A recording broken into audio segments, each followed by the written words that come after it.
बाजीगर बहू। हेमंत दास पढ़े लिखे और खुले विचारों के थे। उनकी उम्र अब रिटायरमेंट की हो चली थी। एक दिन कॉलेज से लौटकर वो अपनी पत्नी रमा से कहते हैं, कुछ ही दिनों में मेरी रिटायरमेंट हो जाएगी। मैं सोच रहा था कि उसके पहले किशोर की शादी करवा दूं। वो भी अच्छा खासा कमा ही लेता है, खर्चा चल ही जाएगा। अरे पर शादी का खर्चा मैनेज हो जाए उतनी सेविंग है क्या भला आपके पास? मैंने भी यही सोचा, इसलिए आज ही प्री मैच्योर रिटायरमेंट का एप्लीकेशन डालकर आया हूँ ऑफिस में। अरे बाबा, ये क्या गोंडोगोल करके आ गए आप? आपके पेंशन से चल पाएगा घर? अरे रमा जी, हमारा किशोर है ना, सब संभाल लेगा वो। कुछ ही दिनों में हेमंत रिटायरमेंट ले लेता है और जान पहचान की लड़की से किशोर की शादी हो जाती है। सपना पढ़ी लिखी और बहुत ही कोमल मन की लड़की थी। वो घर को अच्छी तरह संभालती और किसी को शिकायत का एक मौका नहीं देती। एक रोज किशोर सपना से कहता है, आज शाम में मेरे ऑफिस के कलीग्स आने वाले हैं। मैंने बहुत ट्राई किया कि वो लोग किसी होटल में मीटिंग कर ले, पर पता नहीं उन्हें घर पर ही आना है। तुम संभाल लेना ना, और अगर वो लोग मुझसे इम्प्रेस हो गए ना तो मेरा प्रमोशन पक्का। शाम के वक्त जब किशोर अपने क्लाइंट्स के साथ घर पहुंचता है तो घर की हालत देखकर उसके होश उड़ जाते हैं। सपना अभी तक रात के खाने की ही तैयारी कर रही थी। उसके सर पर सत्ता लगा हुआ था, घर पूरी तरह बिखरा हुआ था। ये सब देखकर किशोर गुस्से से आग बबूला हो जाता है। I am really sorry sir, आप बैठिए, मैं अभी टेबल रेडी करवाता हूँ। It's okay Kishore, I guess आप अपने घर पर हमारे आने की इन्फॉर्मेशन देना शायद भूल गए होंगे। You need to be a bit more professional Kishore. फिलहाल तो चलते हैं हम। अब सर प्लीज।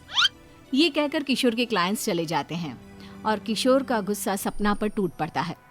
जब मैंने बताया था कि मेरे ऑफिस के कुछ लोग आने वाले हैं तो क्या बला पड़ी थी तुम्हें? अरे मैं क्या करती, अचानक आज पापा की तबीयत बिगड़ गई थी। शाम को डॉक्टर के पास से अभी अभी तो आए हैं और इसी हड़बड़ाहट में मैं भूल गई थी। अगर मैं कमाऊंगा ही नहीं तो इनका इलाज भी कहाँ से होगा? अरे बहुत बहुधर्म निभा लिया तुमने, कभी पत्नी धर्म भी तो निभा लो। एक ऑर्डर ही तो था, चला गया तो चला गया। आप दोबारा कुछ अच्छा कर लेंगे, आई नो। सपना किशोर को समझाने की खूब कोशिश करती है पर वो कुछ नहीं सुनता। उन दोनों का झगड़ा सुनकर नींद से उठकर हेमंत बाहर आ जाते हैं।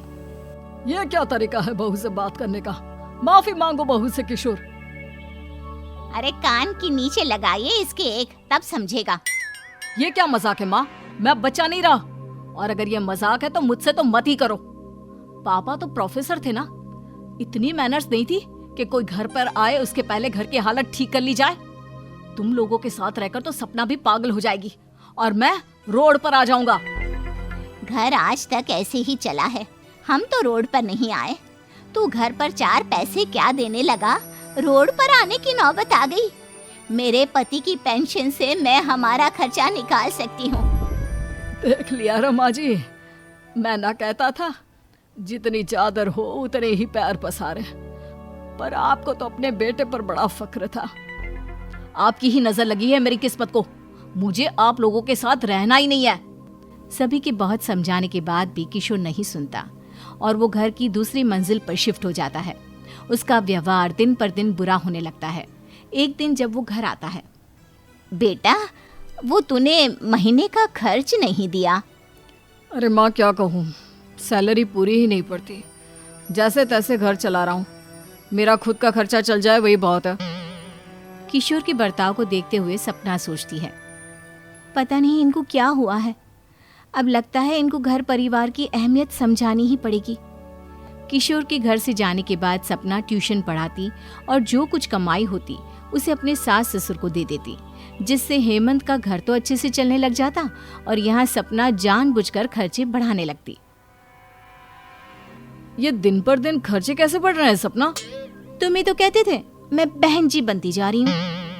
पहले तो मम्मी जी के दही बेसन से मेरा फेस पैक बना लिया करती थी, अब मुझे तो ये सब बनाना आता नहीं, तो पार्लर का खर्चा तो होगा ही ना। अच्छा, थोड़ा देख समझ कर खर्चा करो ना।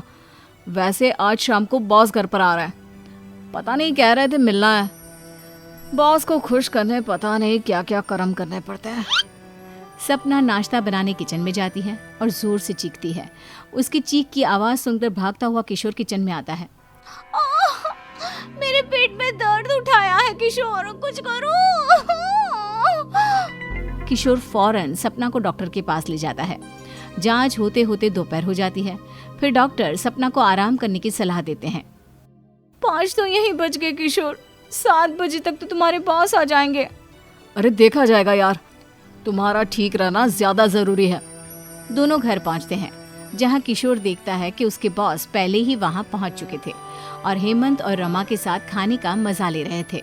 बॉस, वो तुम्हारी माताजी ने सब बताया मुझे कि तुम कितने अच्छे और संस्कारी हो, अपने माँ पापा का कितना ध्यान रखते हो, और ऐसी इमरजेंसी तो आती रहती है।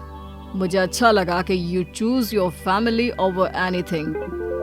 आओ बहू, मुझे लगा ही कि अस्पताल से आने में वक्त लग जाएगा, सो मैंने सारी तैयारी पहले ही कर ली थी। बॉस किशोर के फैमिली से बहुत इम्प्रेस हो जाते हैं और खुशी से किशोर को प्रमोशन दे देते हैं। बॉस के जाने के बाद, देखा किशोर, आज भी माँ पापा के कारण ही तुम्हारा प्रमोशन हो पाया और तुम्हें इनके ही खर्चे बोझ लग रहे थे। आज मुझे समझ में आया सपना कि मैं कितना गलत था। माँ, मुझे माफ कर दो। सपना रमा को आंख मारती है और दोनों मुस्कुराने लगते हैं। सपना अपने मकसद में कामयाब हो जाती है और दोनों परिवार फिर से एक हो जाते हैं। आजकल के जमाने में अगर हर घर में सपना जैसी बहू आ जाए तो कोई भी घर ना टूटे।